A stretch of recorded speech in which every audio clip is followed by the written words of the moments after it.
Hello and welcome to the 57th episode of Downtime Podcast featuring Alyssa and Jeremy. Alyssa can't be here today, so I brought in a special guest, coworker and friend, Darren. Hello. Hello. Darren's here to talk about games, just everything gaming. He's had some experience working in the games industry, so as far as you want to go into that, I'll let you drive that. But for now, we're going to talk about stuff that we're playing. Excellent. What are you playing right now, Darren? Right now, what I've been playing most in the last week has been Quake Champions. Long time id game fan and fan of Quake 3 Arena. Played a ton when that was first out many moons ago. So I thought I'd check it out. They had a free weekend on Steam, and then it was like, I think it cost some amount of money for some reason for a while, and I think they're going into a more clearly freemium model, and they give you free access for the rest of their sort of early beta period if you played that weekend, I guess. I don't know, that was sort of my understanding. But anyway, so I've been playing that. Right. It's been fun. Just cool. Good old multiplayer, shoot 'em up with rockets kind of stuff. Is it a Twitch shooter? Because I remember from the E3 press conference for Bethesda, they talked about it being super fast-paced, and there's like no reloading, and it's just like the old Quake games. Yeah, I mean, it's basically that. Like, you have from the point of death, you have a short respawn time, but like it's like 3 seconds or something like that. Oh, so gotcha. You die, you get back in real quick, and hopefully you don't respawn in front of the person who just killed you. Or maybe you want that for revenge. I don't know. Right. So there's that, and then I've been still trying to get through the Zelda game.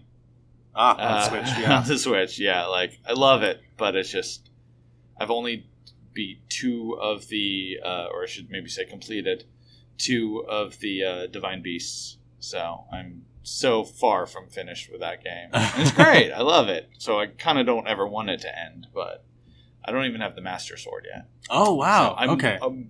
I need 2 more of the mini dungeons, which I'm forgetting the name of right now, but I just need to get like 2 more orbs before I can get 1 more heart, so I can then get that damn sword.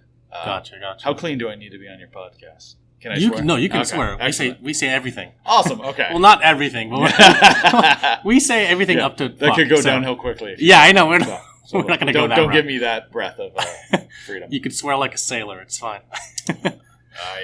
Okay. So yeah, those are the 2 things I've really been playing. Gotcha. Yeah.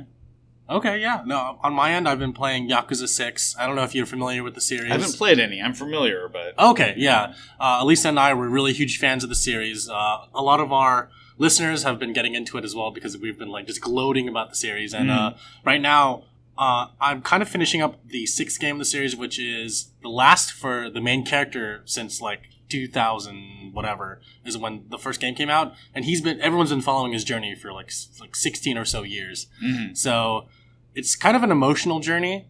Sure. And for me, like, I didn't want the game to end in the sense that you did with Zelda. I didn't want it to end because I'm having so much fun with it. And knowing that it's his last ride, I'm like, oh man, I don't want to finish it. Yeah. But Tuesday night, I finished the game. It was a very, very emotional ending. I didn't cry, but I was like, oh, I should cry. But there's a lot of stuff I have to do to finish the game, like side quests and like side missions and mini games that I want to finish and just 100% the game. So you still have that abilities? Is it open world? Like, I don't know too much about the game. Right. So it's open world. Yeah. You get to still finish the game, but go back. Yeah. So to speak. Yeah, exactly. Well, that's good. Yeah. How new is that Yakuza game? Like, when did it come out? So in Japan, it came out in 2016, but in the US, it came out in, was it March? Oh, no, it was April. They pushed it to April. So it came out in April. Alyssa and I got our copies in April, and we've been playing it for 2 or so months. April this year? Yeah, April this year. Oh, wow. So it came out a while before it came out in the US. It was in Japan. Okay. It's, the reason that is because translation took so long, since this is the first fully voiced Yakuza game. Oh, okay. And so literally all the dialogue is voiced, and they need to have subtitles for everything. Yeah. So I mean, sure, that's a ton. Yeah. I get that. And then, like, not everyone knows about Japanese culture, so they want to kind of introduce you to some things just through the text. And so you'll see a lot of that when you're playing the game, if you play the game, and you'll see a lot of like the why something is a certain way or or just explaining the cultural aspect of it that a lot of people don't understand. So now, if somebody wants to play a Yakuza game, do you think they can just start with 6? Yeah, absolutely. In the main menu of 6, you can go to a section called Memories, and it'll show you a recap of literally all the previous games. Oh, okay. Which so is you get nice. That story even though you may have only played the... Oh, okay, that's nice. Yeah. But you can still catch up, but I feel like there's a more emotional impact when you actually play the game, understand the story. Of course, you know, that's all said and done. So. Totally. Yeah, no, I've been playing that, and maybe you're familiar with this game. Recently, Crow Team had a sale on Steam for all the Serious Sam games. Nice. So my brother and I bought all of them, and we're playing them all co-op together. That's great. From 1 to 3, because the 4th one's coming out. The few things I can say about Serious Sam is, the first Serious Sam came out when there's this lull, or at least I felt so, in single-player first-person shooter games where, Doom had done such a great job, and Duke Nukem was a really great game. And I'm talking 94, 95, 96. And then there's a bunch of just rip-offs, just not really well thought-out games that didn't bring anything new to the table. And Serious Sam didn't bring too much, quote-unquote, new to the table, really. They just found a way to grab that essence of crazy firefights and just sort of that ridiculous level. So they did what Doom did really well and then married it pretty well with what Duke Nukem did with just the cheesy character. Absolutely. And I loved that. I'm kind of excited about the new one because they're saying they're trying to get, what was it, some stupid number, 100,000 characters on screen at one time or something like that for enemies to fight. And I'm like, that just sounds absurd. Yeah. But that's the point of the game, to be absurd. So, Absolutely.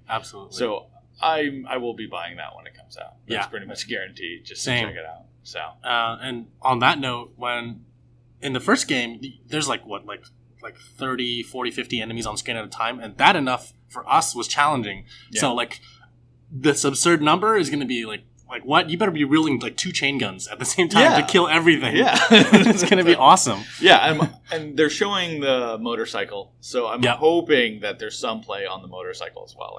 I'm hoping you actually get to ride around with some stupidly large gun while riding a motorcycle. Yeah. While killing the, thousands of bomb guys as they're running at you. So good. I wonder how the co-op is going to work, since it's implied that there's going to be 4-player co-op or whatever. Do you all get motorcycles? Do you have to get 2 motorcycles? Right. How big are those maps, and how do you keep track of each other? I mean, there's plenty of ways from a design perspective that they can manage that. Absolutely. But there will be design considerations that they'll need to keep in mind when they're thinking of how are you going to have 4 players be able to stay near each other and still have thousands of enemies on the screen coming at you. You need a lot of space to have that happen. Yes. And then the more space you have, the harder it is to keep players together. So that'll be interesting. Yeah. I hadn't even thought about it until just now. That'll be very interesting to see how they try and solve for that. Oh yeah, no. Yeah. I know that the games on Steam, it was the first encounter and the second encounter, they have 16-player co-op for the campaign. So I didn't know that. Yeah, so we haven't done that. My brother and I haven't done that. We've only done 2-player co-op. Yeah. But that's all I've done too. Yeah, I think it's going to be insane. Yeah. It's 16 people in the first 2 games. If they could do that with a 4th one, I don't know what's going to happen. But that's what it's about, just the absurdity of it. And that's why people like the Serious Sams. Absolutely. I agree. And I think that's it's going to be really interesting to see where they're going to go with the direction of the game as far as gameplay-wise, because I don't want to say that it's getting stale. I will just say that, the same thing over and over again, all the people kind of want diversity and they want something different to play. So, we'll see where it goes from there. But, those are 2 things I'm playing right now. Moving on to E3, were there any games that stood out to you that you would want to buy day one? So let's see. So, I'm still a little hesitant, but Fallout 76. Yes. I'm going to check it out. It looks great. It looks beautiful from what I've seen. If everything I've seen is really representative of gameplay, I'm fearful that they're definitely not calling it an MMO, but they're saying it's an open world where lots of players will be together in a single area. Yeah.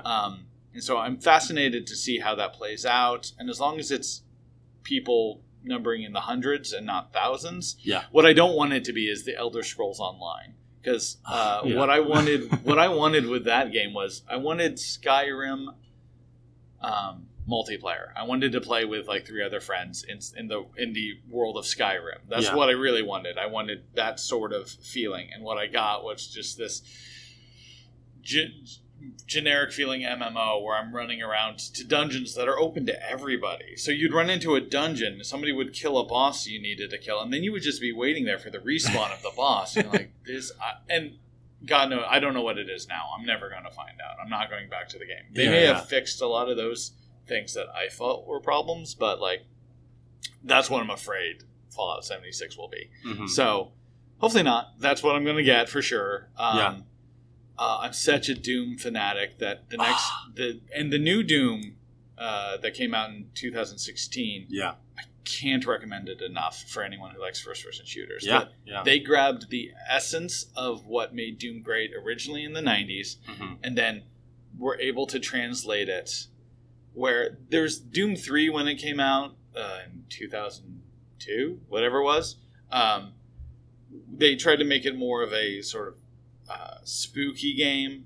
There's a lot of like cheap scares, a lot of you're in the dark, you'd have to switch between your flashlight and your weapon, and that's sort of, and there was a lot of like, oh, it's going to take 12 shotgun shots to take out this not too difficult of an enemy, so there weren't a lot of enemies.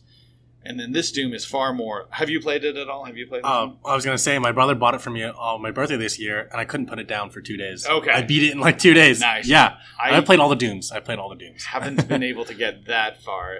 Just life holds me back. Yeah, of course. But I'm slowly getting through the first one, so I haven't beat it. But I've loved every minute I've played of it. So yeah, you get into these. Yeah. You know, you just sort of move from scene to scene, right? There's a lot of just like hallways that are like aesthetically interesting as you go between fight sequences, basically. Yeah. Right? You know, like big room where you fight in, some interesting looking stuff, and maybe a little bit of their light story that they have. And then big room you fight in, and I thought they did great on that. So I'm looking forward to beating it. I also love the secrets they have that are all based on the old Dooms. It's a throwback for sure. It's great. I fucking love it. So that one too. Nintendo. Things I found interesting, but nothing. It was sort of lackluster to me. Like, Mario Party looks interesting, but I'm not like jazzed to get it on day one. Yeah, it's Mario Party. Yeah, you know, it'll be Nintendo always sets the same price for their games. Yeah, in 5 years, it's still going to be the same price for whatever reason. So it's just like, it's like I don't need to get it day one. Don't need to wait for sale. I mean, I think my kids would probably dig it. So I'll probably get it at some point. I probably won't be getting Smash Brothers. Okay. Just where I'm at in my life, I don't have time for that and people to play with. Yeah, for sure. Or at least not regularly, so I don't think I'll end up getting that one. I'm really just waiting for the next Metroid. Yeah, at this point. They didn't say anything about that. No, they didn't. I was so surprised. And I read something with the president of Nintendo US, saying like, hey, we don't announce things really normally until it's like 9 months out. That's fair. Like, they're like, that was sort of teaser was just to let fans know we were thinking about it. It's there. You'll get it someday. We don't want to do that year after year. I'm like, I get it. You don't want to pull people along. But like, God, especially now with what they did with Zelda, I'm like, I know it's a different studio and whatnot, but like, I want to see it. I just want to see what they do with Metroid. Yeah. No, I think it's going to be crazy. Yeah. It's going to be awesome. I mean, there's a lot of fans waiting for the next Metroid series or the next Metroid game in the series, so... Another game I'm sort of interested in was The Division 2. So The Division was an interesting game that I thought had lots of flaws in it. And The Division 2, just reading about it, sounds like it could solve some of the sort of flaws in what I felt were flaws in the game. So, so I'm kind of looking forward to that. But still, again, back to it. Fallout 76 is probably the only one that I'm like... hyped enough to like day one buy. Same, yeah. And going back to what you mentioned earlier about like Elder Scrolls Online and how things might not be there when you get there. My question about the nukes was, I think we talked about this, like when you nuke a town, was it still going to be there in a few Yeah, days, exactly what happens. right? So, I mean, they said the progression of your character stays. So if you Right, happen to die in one of those nukes, yeah. you might lose some stuff that's on you, but you don't lose your overall character progression, it sounds like. So, Which is good. Which is good, yes, because Yeah. they're like, hey, here's the you get fucked button, and you weren't even trying to... You're like, I was just trying to get to my house. And, Yeah. you know, you're like, and so... I'm very interested. Yeah, what happens to the area? Is it just decimated forever, or does it sort of respawn to its previous state? How much is destroyed? Right. Is it really just sort of like vegetation is destroyed? But even that, at some point, will the whole world just look like a blasted out? It's like, because in theory, you'll probably be able to nuke just about everywhere on the map, I assume. Mm-hmm. And then what if you nuke an area? Ooh, this is interesting. Yeah, what if you nuke an area that's highly radiated already? Will it create more powerful creatures in the area? Oh man, that's gonna be scary. Interesting. What if all the nukes nuke the same area? Like, will that create even bigger powerful creatures? Like, and will it have a deeper effect where players can't go into that area without having ill effects or needing radiation resistance, like heavy radiation resistance for a long period of time? Right. I know in the trailer they showed all 4 players wearing like power armor going into like like the nuclear launch site. Yeah. So I think that site's already like heavily irradiated, so you will need that kind of special power armor to go in there. But like you said, if 2 nukes hit the same place, like, do you need better armor than what you currently have to get in there? Like, you just can't go in there in general? Yeah. I don't know what the game's limits are. And I do wonder there's got to be some sort of reset on the nuke too. Yeah. Unless it's a one and done. There's so many nukes. You have 8 nukes in your map or whatever, and you just use it and it's gone. So many questions, and I'm interested. Yeah. Like, I'm interested enough where like I'm glad they didn't. Glad they didn't tell me more, because in the respect, because I like to be surprised a little bit. Just the same thing. I don't like a trailer of a movie to show me all the great jokes. Yeah, I'm pissed if that happens. So yeah. No, I will be probably buying a day one as well. Yeah, I'm a huge Fallout fan, Bethesda fan. I love what they make. So what was the one thing from, was it EA? Oh God, what was that game? The really neat-looking game about... Oh, God, I'm sorry. I'm pulling my phone out. No, it's fine. I'm trying to recall. They had this one indie kind of game. Okay. Shooter? No. So it was like... there was like a girl with like dark eyes. Or not dark eyes, red eyes. Yeah. Sorry, that was a conference phone. And we're in one of the conference rooms. Anyways. So yeah, girl with red eyes, sort of curly black hair, sort of a painterly style to it.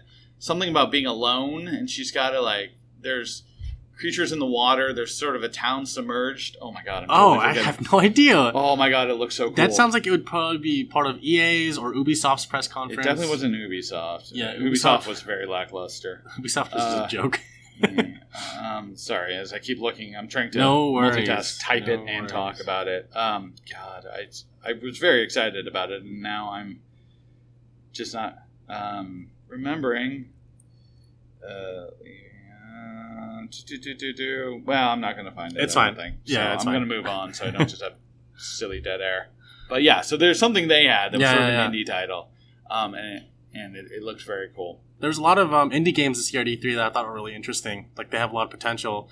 2 of them I want to mention. One was Atomic Heart. It's a first-person shooter set in like a alternate post-apocalyptic-ish Soviet Union. Okay. And you have you're this character that there's not a lot of detail about it except for what I just told you, and that you're just put in this world where there's like clown robots, there's like zombie-looking creatures, there's like water-moving creatures.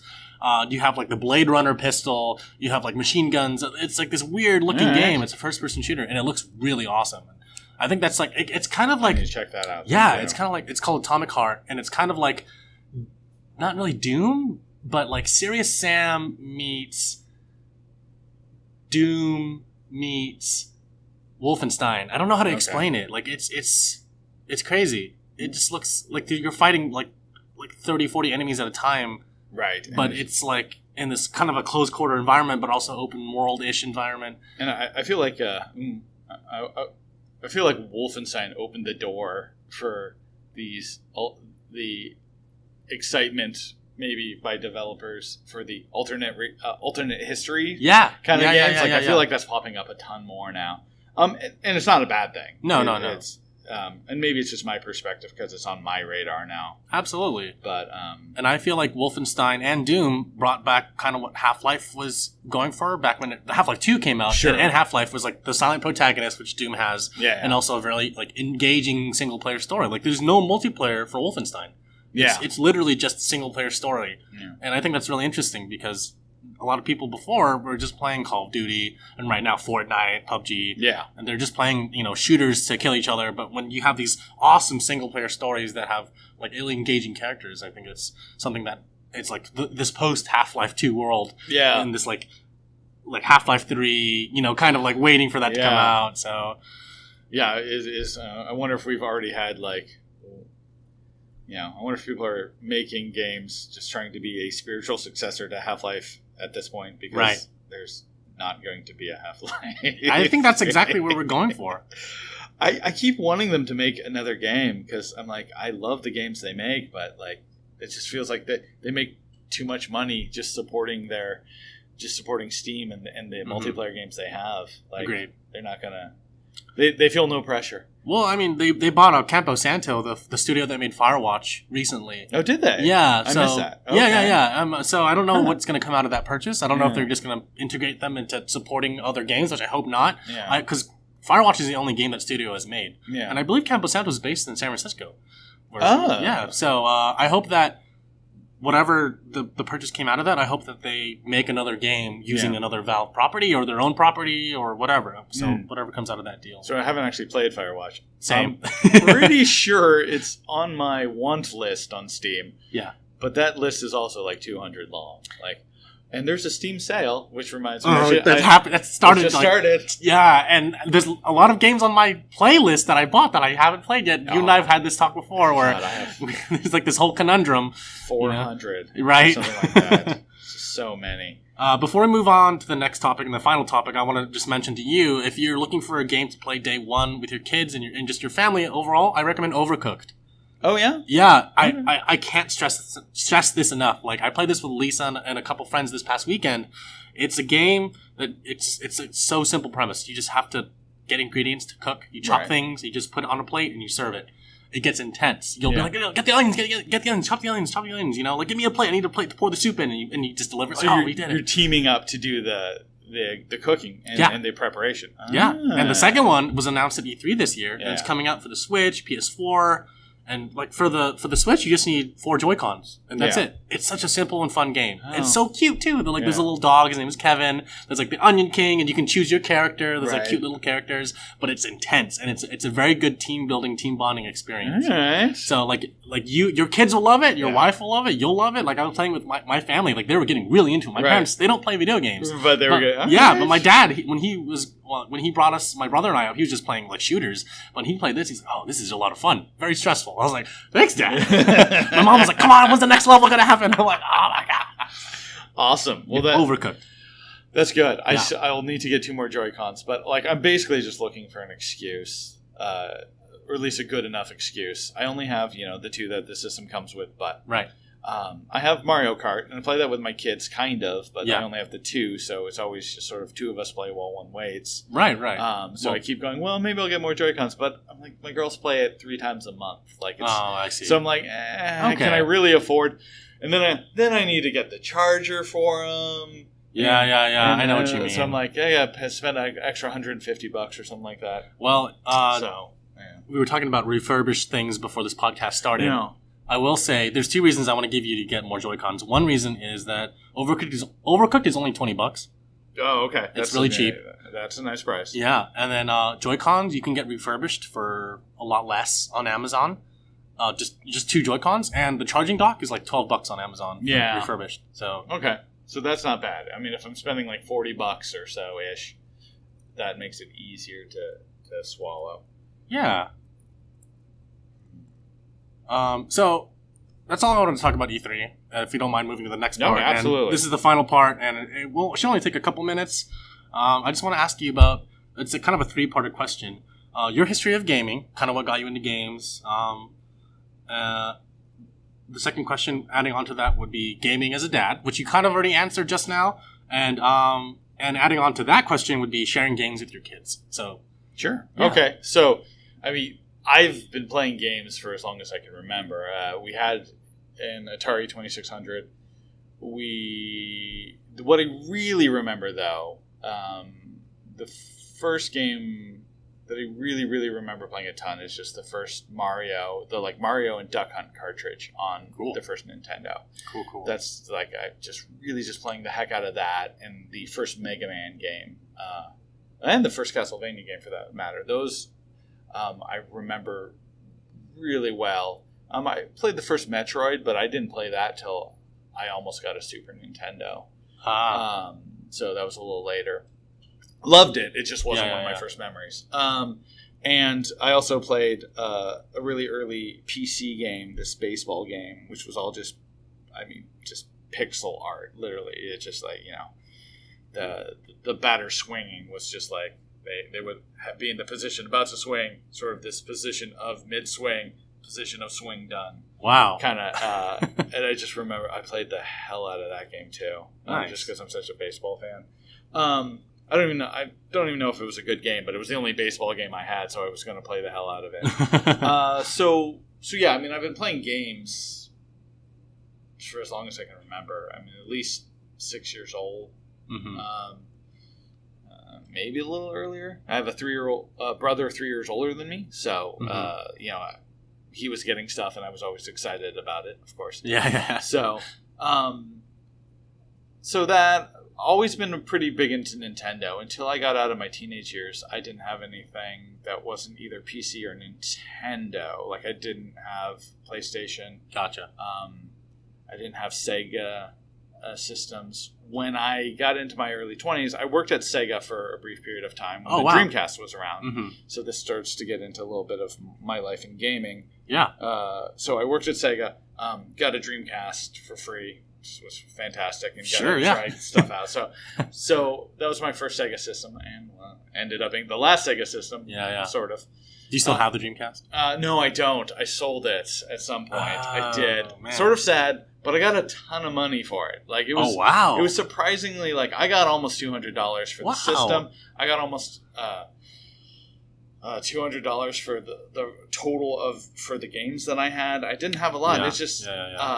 The controllers, I think I only sold one controller with the system, then I sold another one separately. I got so much money for that for whatever reason. It was a really good system for what it was, and did a lot of things great. Yeah. So I miss it in some ways. But so I worked at that point working at Sega. I got the Dreamcast, and that sort of propelled me in to different areas of gaming other than Nintendo and PC.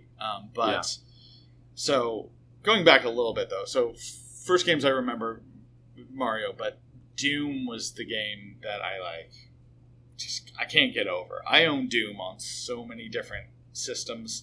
When I bought an Xbox 360 and they put Doom on that on the store, I bought it, forced my friends to play it for a week. I have the Game Boy Advanced Doom cartridges. Wow. I have Doom on 3 1/4 floppy inch disc. Wow. I have Doom on. You're a Doom fan. Doom fan. Yeah, absolutely. I don't keep a lot of games. At some point, I just sort of sell most things off, especially if I don't have the system.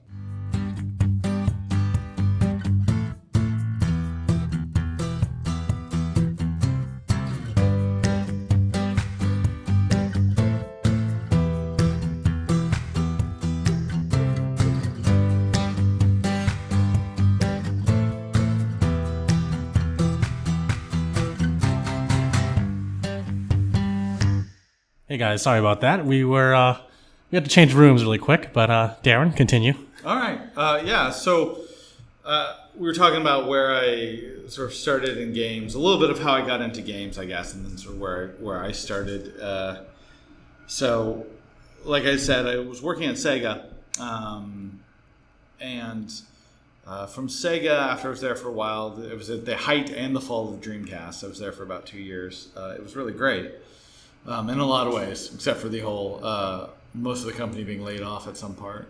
Gotcha. So after that, I wasn't in video games for a few years, and I got back in. I worked with a company called Page 44 Studios, and there the company did lots of ports of games. We did like Tony Hawk.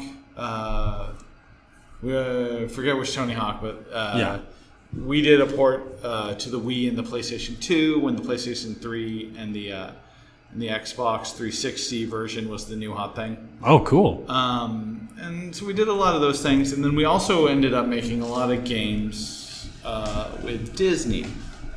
And that has like one of the best things that I've ever been able to see in my life from making games was we made a game called Disney Princess Storybook. And at the time, it was sort of a challenge for the studio to really get the creative juices going and really try and invest ourselves in something that maybe wasn't something that was most of us would have been playing at any point in time. It was like an interactive sort of coloring activity book kind of game. Okay. It was a neat concept, and if I was a kid and it was a Transformers thing, I probably would do it. Yeah. You could like sort of color pictures, and then you could print them out even and stuff. You could like save them to an SD card and print them out, or just print out these coloring pages and then color them, with real crayons. But, so. We always wanted to do the best job we could, but it was hard to say if we were doing something that was meaningful for the audience. It was hard to get playtesters that are kids. Yeah. So the fact that I have 2 daughters now, I got to show them that game in the last couple of years, and like they were really enjoying it. And I was like, oh my god, it worked! we did it. The secret sauce was there somehow. We made it work.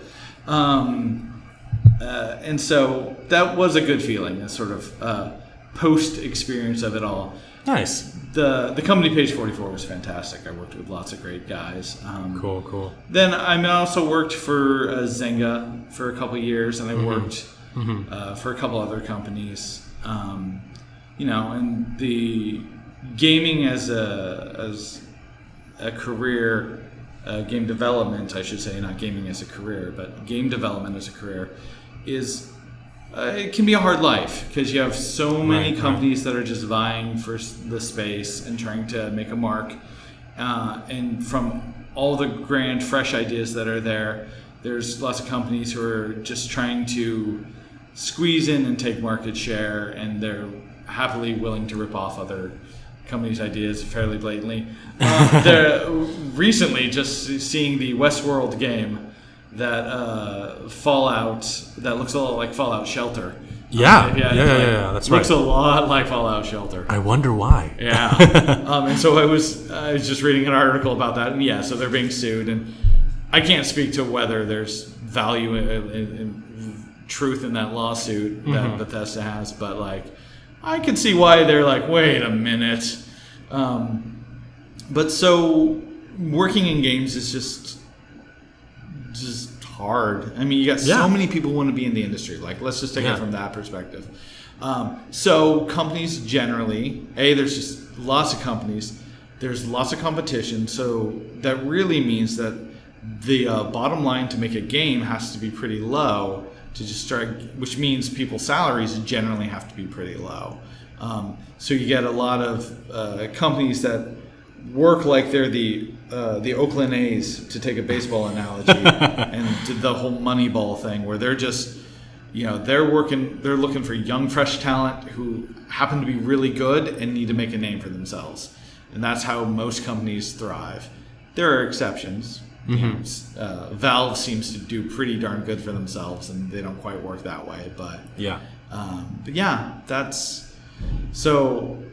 A lot of companies, you make a game and then you're not sure where your next project's really coming from when that ends. Yeah, you have people trying to line stuff up, but there's no guarantee. If you don't have money in the bank, you're just trying to find a publisher for the next game idea, or trying to find.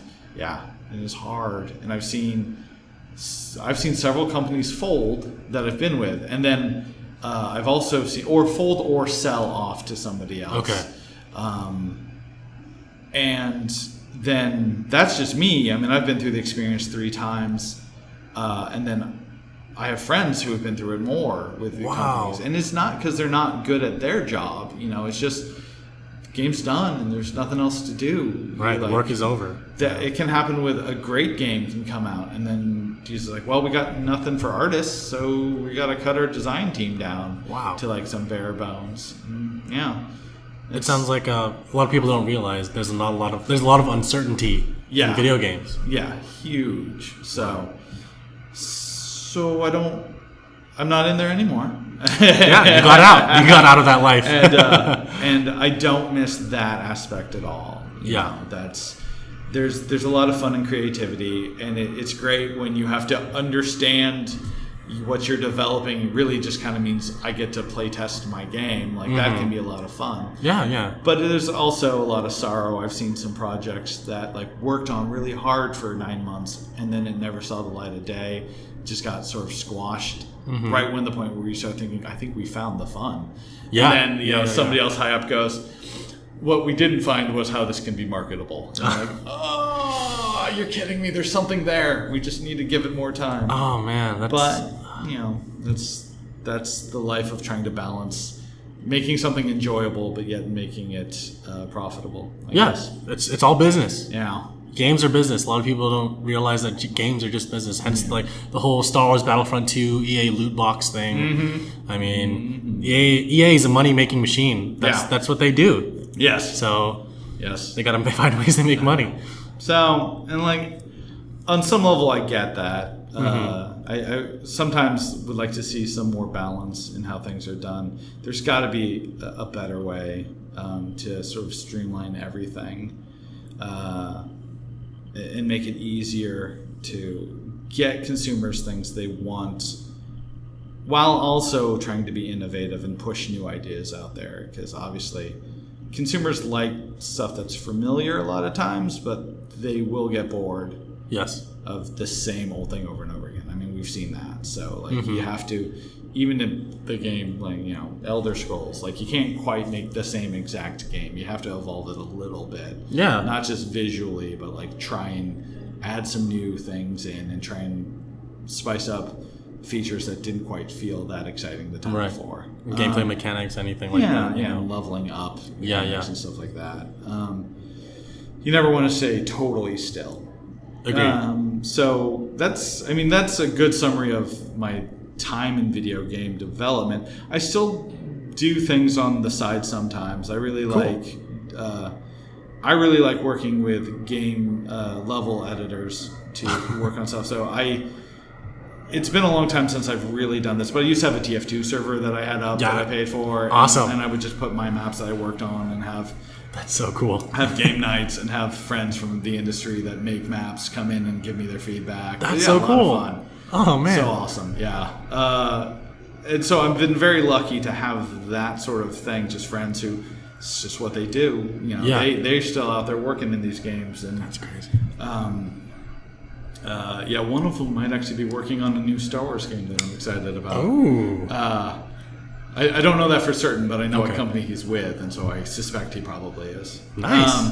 Well, hopefully that will come out in the future. Yeah, exactly. You never know. Probably. And so going more into where me as a gamer and a father. Mm-hmm. So like I mentioned, I got to show my daughters a game that I made, and they liked it, and I was like, yes, this is great. It's interesting to watch my children getting into video games and trying to balance I love video games. My wife has no interest in video games, and I'm always trying to balance they need to get out and have exercise and do active things. Yeah. But I have always sort of felt video games are good for the soul, or at least good for my soul. Yeah. I find them to be generally relaxing, with some exceptions. Agreed. So there's just the fun to be had there, and there is good camaraderie and sort of friendly competition to learn from it. So my girls and I play Mario Kart sometimes together.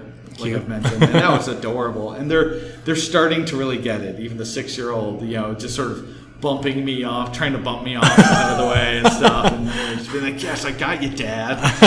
And I'm like, "All right, well, we'll see if you get allowance then." But it's fun and it's exciting. And my youngest definitely has. She'll try and take our tablets, like our iPad, and just install games, and so she's always trying to play games. Wow! Hey. Yeah. So it's a minor problem that I have to hide the tablet because I'm like, no, you didn't. It's like finding a way to balance like the needs of stuff. Like I need her to learn how to read, so okay, you spend 20 minutes reading. You can have the tablet for 20 minutes and stuff, and it's just like have to make sure she gets through the reading and stuff. So, and there's plenty of other games that I'll probably get for the Switch. That seems to be mostly where the interest lies. Though there is one game I have on Steam is Lego Worlds, I think. Cool, awesome. So the Lego Minecraft-y yeah. which is a weird thing to say. Right. Everyone's like, Minecraft is like Legos. And now it's all come full circle. Yep. But so I have that, and I sort of played it a little bit when it was in the early release. So I haven't gotten into it. It looks fun, and I think I'm going to show my girls that and see if they want to play around with that on PC. Yeah. But then I have to let the girls play on my computer. Oh. And then what do I do? Yeah. So we'll see how much that actually happens. Yeah. When they get older, are you going to introduce them to Doom one day? Oh yeah. Nice. And you can't push. Like I'll show it to them, and we'll see if they care. Yeah. I don't want to be try and force it upon them. Sure. Some golden idol that they're supposed to worship. It's just like everyone has the games that they love, and like absolutely. I kind of feel the same way. Games and musical instruments. I think there's a game out there for everyone. I also think that of musical instruments. I agree. Yeah. It's just somebody you need to find it, and it might not always be the most extravagant one. I mean, it could just be your voice as the instrument. Your voice. So you might really just love playing Minesweeper. Yeah. You absolutely. Might. As long as you find it fun and interesting, it doesn't really matter what the game is. Yeah. People love Farmville. Lots of people do. I don't. It's not my gig. I don't really get it, but it's clearly working for a lot of people. Yeah. Still to this day. So, who am I to judge that too harshly? Yeah. From a sort of game, I think they could be kinder to their audience in their pinch points and trying to get money from them, but that's a different topic. Yes. So, yeah, So I think I've gone through I talked about my career a little bit. Yeah. I talked about being a gaming dad as well. So yes.